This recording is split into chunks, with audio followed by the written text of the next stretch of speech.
আজকে যে বিষয়টা নিয়ে আলোচনা করব সেটা হচ্ছে প্রশান্ত কিশোর বা পিকে। আপনারা জানেন যে পিকের আইপ্যাক পশ্চিমবাংলায় এখনও বর্তমান আছে, কাজ করছে টিএমসি দলের হয়ে, এবং 2011 সালের পরবর্তীকালে 2015 সালের যে নির্বাচন হয়েছে সেই নির্বাচনে পিকেকে টিএমসি দল সংযুক্ত করেছিল এই পশ্চিমবঙ্গের ইলেকশনের জন্য। সে বড় অ্যানালিটিক্স, তার একটা বড় অ্যানালিটিক্যাল দল আছে, তার নাম আইপ্যাক। আজকে বিহারের নির্বাচন দোরগোড়ায়, পিকে সেখানে কি করছে বা তার অ্যাক্টিভিটিস কী এবং সারা ভারতবর্ষের নিরিখে সে কি করেছে সেই নিয়ে একটু আলোচনা করব। নমস্কার, আমি তুষার ভট্টাচার্য, আর আপনারা দেখছেন আমার ছোট্ট ইউটিউব চ্যানেল স্টেট স্পিক্স। আপনাদের মনের কথা বলে, স্টেট স্পিক্স ভাবতে সাহায্য করে, স্টেট স্পিক্স সবার জন্য। আসুন বিস্তারিত বিশ্লেষণে যাই। প্রশান্ত কিশোরের নামটা আপনারা সবাই হয়তো শুনেছেন। প্রশান্ত কিশোর পশ্চিমবাংলায় আইপ্যাক বলে একটি সংস্থার সঙ্গে 2016 সালের আইপ্যাক সংস্থার কর্ণধার। 2016 সালে টিএমসিকে জিতিয়ে আনার এবং 2021 সালে জিতিয়ে আনার নেপথ্যে প্রশান্ত কিশোরের ভূমিকা ছিল। প্রশান্ত কিশোর নিজে এখনও পর্যন্ত 12টি রাজ্যে বিধানসভায় চিফ মিনিস্টার তৈরি করেছেন। প্রথম শুরু হয়েছিল গুজরাট দিয়ে। আপনারা হয়তো সবাই জানেন বিজেপি হাত ধরেই প্রশান্ত কিশোরের উত্থান। সেখান থেকে সে আজকে জন সুরাজ বলে একটা পার্টি তৈরি করেছে নিজেই। সেই সব নিয়ে আলোচনা করব। দেখুন, প্রশান্ত কিশোর একজন নির্বাচন সমীক্ষক, সে বা অ্যানালিস্টরা যেটা করে সে সেটাই করে। তো কোনো কারণবশত আমি এর আগেও একটা প্রশান্ত কিশোরকে নিয়ে এপিসোড করেছিলাম। প্রশান্ত কিশোর খুব দাম্ভিকতার সঙ্গে কিছু কথা বলেন, যে কথাগুলি আপনারা হয়তো শুনেছেন বা না শুনে থাকলে আমি আপনাদেরকে জানাচ্ছি। তিনি বলেন, আমি সিএম হওয়ার জন্য জন্মগ্রহণ করিনি, এত ছোট পদের জন্য আমি জন্মগ্রহণ করিনি, আমি 12টা সিএমের জন্ম দিয়েছি। কত বড় দাম্ভিকতার কথা! সেখানে কিন্তু গুজরাটে এই মোদিজির সঙ্গেও তার একটা টাই আপ ছিল। এখন তিনি পশ্চিমবাংলার পরে পশ্চিমবাংলা থেকে বেরিয়ে গিয়ে আইপ্যাক পশ্চিমবাংলায় আছে। সে নিজে একটি দল গঠন করেছেন, জন সুরাজ তার নাম। অলিগলি গ্রাম শহর সব ঘুরে বেড়াচ্ছেন, পায়ে হেঁটেই ঘুরে বেড়াচ্ছেন। সেখানে তিনি এবার ভোটে লড়বেন। এই নভেম্বর মাসে যে ভোট হবে সেখানে তিনি লড়বেন। পশ্চিমবঙ্গ সহ 12টি রাজ্যেরই প্রায় 12টা বাজিয়ে দিয়ে গেছেন। 2011 সালে ভোটে জিতে যখন টিএমসি দল সরকার গঠন করেছিল, তখন সেই 5টা বছর কিন্তু খুব একটা খারাপ তারা চালায়নি, ভালোই চালিয়েছিল, মানুষের মনের মধ্যে ঢুকে গেছিল। 2016 সালের নির্বাচনে এই প্রশান্ত কিশোর যখন অ্যাড হয়ে গেল, আইপ্যাক অ্যাড হয়ে গেল টিএমসির সঙ্গে, চুরি চামারি চোরচাট্টা সব কিছু শুরু হয়ে গেল। আপনারা ভালো করে চিন্তা করে একটু ভেবে দেখবেন। এবং এই যে লক্ষ্মীর ভাণ্ডার বা আদার্স কিছু স্কিম, টাকা পয়সার লেনদেন, নিজের দল সেও বহুত সরকারকে ভাঙিয়ে প্রচুর কামিয়ে নিল। তার উদ্দেশ্যই ছিল যে আমি এসব করে আমি নিজের একটা দল গড়ব, দেশের 12টা বাজিয়ে দিয়ে। এইবার তিনি বলে বেড়াচ্ছেন বিহারে যদি তার সরকার গঠন হয় 1 ঘন্টার মধ্যে এই মদ বন্ধ আছে, মদ বেচাকেনা বন্ধ আছে, সেটাকে তুলে দেবো, ইন্ডাস্ট্রি তৈরি করব। কারণ ইন্ডাস্ট্রি কেন হয় না? ইন্ডাস্ট্রি হয় না বিহারের লেবার সস্তা বলে। পরিযায়ী শ্রমিক, মাইগ্রেন্ট লেবার, তারা যাতে বাইরে না যায়, 2 বছরের মধ্যে সেটা পাকা করব যে তা কেউ বাইরে যাবে না। বিহারকে ইন্ডাস্ট্রিয়াল হাব তৈরি করে দেব। এছাড়াও তিনি আরও অনেক কথা বলছেন, শিক্ষার ব্যাপারে তিনি বলছেন, বাচ্চাদের আগামী দিনের স্বপ্ন দেখাচ্ছেন। স্বপ্ন দেখানো ভালো, কিন্তু বর্তমান পরিস্থিতি তিনি যা করেছেন ভারতবর্ষে, কোশ্চেনটা এখানেই। আর তার সব থেকে বড় ব্যাপার, তিনি যে এই যে করছেন তার ফান্ডিংটা কোথা থেকে আসছে? কোনো না কোনো তো কেউ ব্যাক সাপোর্ট করছেই, ফান্ডিং তো আসছে কোনো জায়গার থেকে। এবার এই ফান্ডিংটা যদি না আসতো, বা ফান্ডিং কি তিনি এই একটা রাজ্যের একটা বিধানসভায় ভোট লড়তে গেলে কত কোটি টাকার প্রয়োজন হয়? আমরা তো শুনেছিলাম 400 কোটি টাকা টিএমসি ওই আইপ্যাককে দিয়েছিল প্রথম যখন তাকে নিযুক্ত করে। সে 400 কোটি টাকা দিয়ে তো একটা ভোট লড়া যায় না, একটা রাজ্যের ভোট লড়া যায় না। এবং আরও 12টা রাজ্যে সে ভোট লড়েছে, মানে ভোটে সাহায্য করেছে লড়তে, যে দলের হয়ে কাজ করেছে তাদেরকে লড়তে সাহায্য করেছে। যেমন মহারাষ্ট্রে শোনা যায় যে মহারাষ্ট্রে তিনি উদ্ধব ঠাকরেকে বলেছিলেন যে আমি যদি জিতে যাই তাহলে আমার পারিশ্রমিক কোনো টাকা দিতে হবে না, যে বিহারি লেবারগুলি আসবে তাদেরকে যেন মারধর না করা হয়, এটাই আমার পারিশ্রমিক। জানি না এটা সত্যি মিথ্যা আমি বলতে পারবো না, কিন্তু এটা তিনিও বলেন এবং অন্যান্য বিহারি রাজনীতিবিদদের মুখ থেকেও, যারা ওনাকে সাপোর্ট করেন তাদের মুখ থেকেও শোনা যায়। তো এই রকম একটা লোক, যে লোকটা এতগুলি রাজ্যের 12টা বাজিয়ে দিয়ে তারপরে সে গেছে জনসুরাজ দল তৈরি করে সমাজ সংস্কারক করতে, সমাজকে সংস্কার করবে। সমাজ সংস্কার করতে গেলে না, ভালো প্রচেষ্টা, ভালো যদি তিনি করতে পারেন, কিন্তু তার প্রতি তো প্রশ্ন, তিনি কি সঠিক লোক? তিনি সিএম, এখানে পিছনে কে বিহাইন্ড দ্য স্ক্রিন খেলছে, তাদের কাছ থেকে সে কীরকম ধরনের অর্থ উপার্জন করছে? জনসুরাজ পার্টি তিনি নাড়া দিয়েছেন যে কেউ, মানে বিহারি গরিব লোক হলে তাকে পার্টিতে নেওয়া হবে এবং এমএলএর টিকিট পর্যন্ত দেওয়া হবে, যদি সে মানে সঠিক জায়গায় সঠিক মতো প্লেস করতে পারে। মানে কোনো গরিব লোক যে বিধানসভা আসনের থেকে দাঁড়াবে, সেখানে যদি তাদের কোনো প্রার্থী না থাকে, প্রার্থী তো অত সহজে হয় না।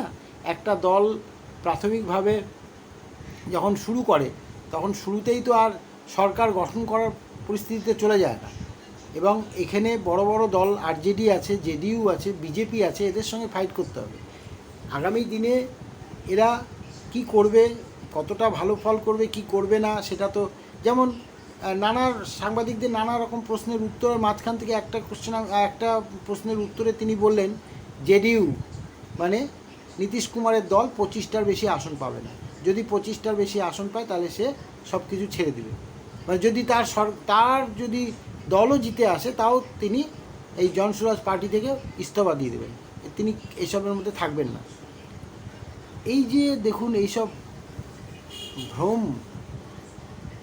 ভ্রমতা আমাদেরকে খাওয়ানো হয়, মানে সাধারণ পাবলিককে খাওয়ানো হয়, এরা কারা, কি আছে তার? আজকে এই বিভিন্ন রাজ্যের ভোটের দেখুন, আরও অনেক বড় বড় অ্যানালিস্ট দিল্লিতে বসে আছে, অনেক বড় বড় অ্যানালিস্ট বসে আছে, তারা ও প্রশান্ত কিশোরের থেকে অনেক ভালো। প্রশান্ত কিশোরকে তুলে নিয়ে এসছে বিজেপি, গুজরাট ইলেকশানে তুলে নিয়ে এসছে, দিল্লিতে ইলেকশানে বিজেপি কাজে লাগিয়েছে। তো এই যে তুলে নিয়ে আসা, এরপরে ও যে অঘটনগুলি ঘটিয়েছে ভারতবর্ষের বুকে, যে ধরনের কার্যকলাপ সে করেছে, যে এই যে পাইয়ে দেওয়ার রাজনীতি, এটা পাইয়ে দেওয়ার মানে কিছু পাইয়ে দাও, সাইকেল দিয়ে দাও, বই দিয়ে দাও, এই দিয়ে দাও, ল্যাপটপ দিয়ে দাও, মোবাইল দিয়ে দাও, টাকা দিয়ে দাও, এইটা কিন্তু আজকে ক্রমবর্ধমান আমরা দেখতে পাচ্ছি যে এখন এই ইস্যুটা অনেকেই অ্যাডপ্ট করছে। লাডলি বায়না, অমুক মহিলা সম্মান যোজনা, অমুক তমুক করে টাকার মহিলাদেরকে কিনে নাও। অনেক দিন আগে একটা পশ্চিমবঙ্গেরই একজন সাংবাদিকের প্রশ্নের উত্তরে এই পিকে বলেছিল যে মহিলাদেরকে আকর্ষণ করতে পারলেই কিন্তু ভোটের চরিত্র পাল্টে দেওয়া যায়। আর এই কথাটা তিনি বলেছিলেন, কিন্তু তার পরপরই কিন্তু এই পশ্চিমবঙ্গে চালু হয়ে গেল লক্ষ্মীর ভাণ্ডার প্রকল্প। 500 টাকা দিয়ে শুরু হয়েছিল, এখন বেড়েছে, সেটা আরও বাড়তে পারে। আগামীতে আরও কোনো সরকার আসলে তারা হয়তো আরও বেশি কিছু করবে বা না করবে। যেমন উড়িষ্যাতে অনেক বেশি 2,500 না 3,000 টাকা দিচ্ছে বিজেপি, তো আসামে দিচ্ছে। তো এরকম এরকম ঘটনাটা, এই যে পাইয়ে দেওয়া রাজনীতি, এটা কিন্তু আসলে একটা মানে অস্থির রাজনীতি একটা সৃষ্টি হচ্ছে, জন্ম দিচ্ছে। স্থির রাজনীতি হয় না এটাতে। আমি পাইয়ে দিয়ে জিতবো, কিছু দিয়ে কিছু পাবো, সেটা নয়। এখানেও বিহারেও কিন্তু প্রশান্ত কিশোর কিন্তু এইটাই শুরু করেছে। তার প্রশ্ন হচ্ছে, তারা বলছে যে তুমি যে ভোটটা দিচ্ছ তার বিনিময়ে তুমি কী পাচ্ছ? তুমি জাতপাতের, বিহারে সবথেকে বেশি জাতপাতের ভোটটা হয়, সেটা নিয়ে কোশ্চেন তুলেছে যে জাতপাতের ভোট, তুমি তোমার জাতের লোককে ভোট দিচ্ছ। তুমি যদি একটা মদ পাউচ, বলছে পাউচ খেয়ে ভোট দিয়ে দিলে, 20 টাকা 50 টাকা খরচা করে, সেই ভোটটা তোমার কি হলো? 5 বছর ধরে ও চুরি করবে, ডাকাতি করবে, এমএলএ, তোমার কিছু বলার থাকবে না, সে তো বলবে তোমাকে তো পাউচ খাইছিলাম। মুরগির মাংস ভাত রুটি খাওয়াবে, সেই নিয়ে ভোট হবে, ভোট দেবে, এবং তারপরে তুমি আর কিছু বলার থাকবে না, সে চুরি করবে। সে তো চুরি করবেই, কেন? তোমাকে তো সে খাইয়েছে। তো এই ব্যাপারটা কিন্তু বলছে, কিন্তু আসলে এই জিনিসগুলির স্রষ্টাটা কে? এই যে সিস্টেম পাইয়ে দেওয়া, রাজনীতি করে দলকে জিতিয়ে দেওয়া, এর স্রষ্টাটা কে? এই প্রশান্ত কিশোরের ব্যাকগ্রাউন্ড যদি বলতে যাও অনেক সময় লাগবে, একটা এপিসোডে এটা হবে না। কিন্তু প্রশান্ত কিশোর সম্বন্ধে আমি আগেও বলেছিলাম যে কিসের রাজনীতির বিশেষজ্ঞ, কি তার পড়াশোনা? ভারত সরকার কেন এই সব লোকদেরকে পাত্তা দেয়? যখন দেখলো যে এই দিকে একটা হাওয়া উঠতে পারে, যে এই সব ধরনের কাজকর্ম ব্যান্ড হয়ে যেতে পারে, মোকা বুঝে নতুন দল তৈরি করে নিল জন সুরাজ। গ্রামে গ্রামে ঘুরে বেড়াচ্ছে, লোককে উস্কাচ্ছে, লোককে ওই সব বলছে। মদ, দারুণ একটা স্কিম, মদ তুলে দেবো।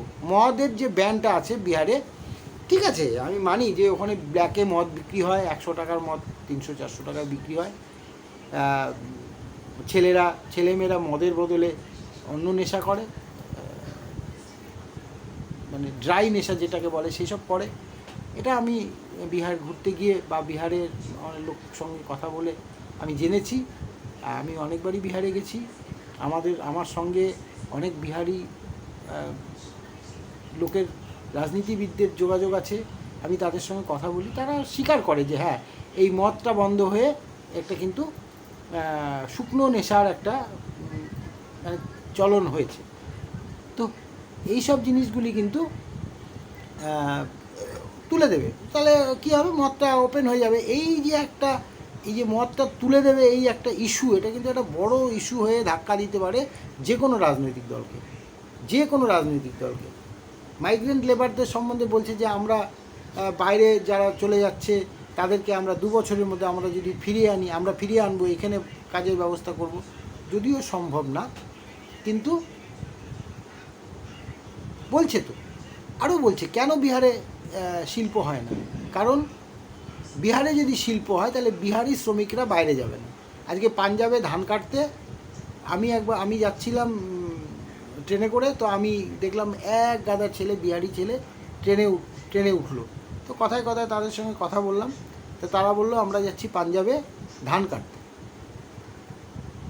কাটতে এবং ধান কাটতে দুটোতেই এরা যায়। এবার এত সস্তা লেবার, বিহারি লেবার ওখানে পেয়ে যায় ওরা। তো প্রশান্ত কিশোরের কথা হচ্ছে যে ওই কারণের জন্যই কেউ এসে এখানে ইন্ডাস্ট্রি তৈরি করবে না। এটা ভুল ধারণা, এটা একদম ভুল ধারণা। কারণ লেবার পশ্চিমবাংলা থেকেও তো যাচ্ছে, পশ্চিমবাংলাতেও শিল্প নেই বলে, যেসব জায়গায় শিল্প নেই, কারখানা নেই, শ্রমিক অ্যাভেলেবল থাকে, কম দামে লেবার পাওয়া যায়, যার ফলে সবেতেই মানে অ্যাভেলেবিলিটি থাকলে যা হয় আর কি, দামটা কমে যায়। তো ন্যাচারালি ইন্ডাস্ট্রি থাকলে এখানে লোক এখানেই থেকে যেত। এই যে জন সুরাজ দলটি ভোটে দাঁড়াবে, এরা যদি জেতে, আমার তো মনে হয় না 5-7টা 10টার বেশি সিট পাবে কি না তাও সন্দেহ আছে। কিন্তু মানুষ এইসব কথাতে বিশ্বাস করে যদি ভুলটা করে, কারণ ওর মতো চালাক লোক এ দুনিয়াতে খুব একটা আছে বলে আমার মনে হয় না। কেননা ও যে ধরনের কথাগুলি বলে আজকে মানুষকে কনভিন্স করার চেষ্টা করছে, এই ধরনের কথাগুলি ও 12টি, ও নিজেই বলেছে 12টি রাজ্যের মুখ্যমন্ত্রীকে আমি তৈরি করেছি। সুতরাং এই যে তৈরি করা, এই যে কথাটা আমি তৈরি করেছি, মানে এটার মানেটা কী? এর মানেটা যদি খোঁজা যায় তাহলে অনেক অন্তর্নিহিত মানে আছে। 12টি মুখ্যমন্ত্রীকে আমি তৈরি করেছি, এই যে কথাটা বললো যে আমার হাত দিয়ে 12টি মুখ্যমন্ত্রী হয়েছে, মানে আমি তাহলে কী ধরনের পলিটিক্সকে পলিটিসাইজড করা হয়েছে,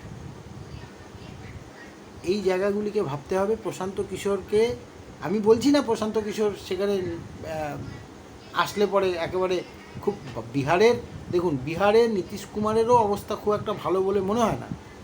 বিজেপি সেখানে কোনো তুরুপের তাস খেলছে কি না সেটাও একটা ব্যাপার। এককভাবে বিজেপি আসতে পারে যখন দেখবে যে ওই তেজস্বী যাদবকে দিয়ে কিছু হবে না, ও একটা মানে সেই ধর্তব্যের মধ্যে আসে না।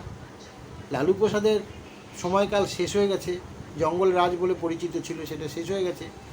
এখন নীতিশ কুমারেরও খুব ভালো অবস্থা নয়, পাল্টিবাজ হিসাবে তার কেরিয়ার মনে হয় এবারই শেষ, এই ভোটটাই হয়তো শেষ ইলেকশনের কেরিয়ার হয়ে যাবে। আর বিজেপি এই সুযোগটা নিয়ে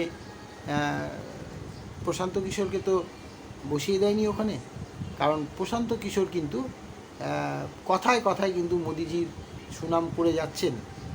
ঠিক আছে, মোদিজি সুনাম যেসব কথা বলছেন সেসব কথা মোদিজি সেই কাজগুলি করেছেন বলেই বলছেন এবং সেটি প্রশংসারই যোগ্য। কিন্তু প্রশ্নটা অন্য জায়গায়। প্রশ্নটা হচ্ছে যে জেডিইউ নীতিশ কুমারকে তার রাজনীতিক কেরিয়ার নষ্ট করে দেওয়ার জন্য তেজস্বী যাদবকে না উঠতে যাওয়া, আর মাঠটাও ফাঁকা আছে এখন। বিজেপি ওখানে কাউকে মুখ তৈরি করতে পারেনি। জেডিইউ এর দপ্তরে প্রধানমন্ত্রীর ছবি, ভাবা যায়? জেডিইউ, জনতা দল ইউনাইটেডে নীতিশ কুমারের ছবির বদলে সেখানে টাঙানো আছে। আপনারা পাটনাতে যদি যান দেখতে পাবেন নীতিশ কুমারের ছবির জায়গায় প্রধানমন্ত্রীর ছবি। তাহলে কি অবস্থা বিহারের, সেটা রাজনীতিগতভাবে কি অবস্থা। আর এইসব হয়েছেই হচ্ছে এই নীতিশ কুমার আর এই লালু প্রসাদ যাদবের জন্য।